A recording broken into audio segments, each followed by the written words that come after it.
वैष्णवी हगवणे प्रकरणानंतर फॉर्च्युनर कारची चर्चा झाली। सध्या ही कार पोलिसांच्या ताब्यात आहे, पण या प्रकरणामुळे फॉर्च्युनर कार वापरणाऱ्या कार मालकांकडे आता संशयानं पाहिलं जात आहे। काही लोक चेष्टेने तर काही संशयानं फॉर्च्युनर कार हुंड्यात मिळाली आहे का असं फॉर्च्युनर कार मालकांना विचारतायत। या चर्चांना कंटाळून करमाळ्याच्या अतुल खुपसे यांनी फॉर्च्युनर कारवर रोखीत विकत घेतलेली माझी घरची राणी असा मजकूरच लिहिलेला आहे।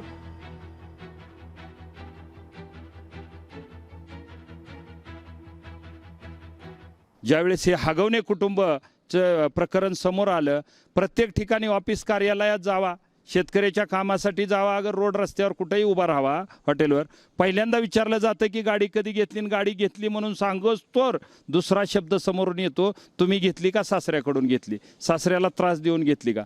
अशा पद्धतीनं संशयाच्या नजरेनं त्या ठिकाणी फॉर्च्युनरकडे लोकांचा बघण्याचा कल झाला आहे। एवढी चांगली गाडी आहे, या ठिकाणी नवीनच घेतलेली आहे, लगेच बदलता पण येत नाही, बदलली तर त्याला किंमत येणार नाही, म्हणून रुबाबदार असणारी फॉर्च्युनर ह्या हगवणे कुटुंबामुळे बदनाम झालेली आहे। म्हणून आम्हाला ह्या ठिकाणी उल्लेख करावा लागतोय की बाबा फॉर्च्युनर हगवणे कुटुंबामुळे बदनाम झाली आणि वरून ती रोखीत घेतली हे पण सांगावं लागतंय।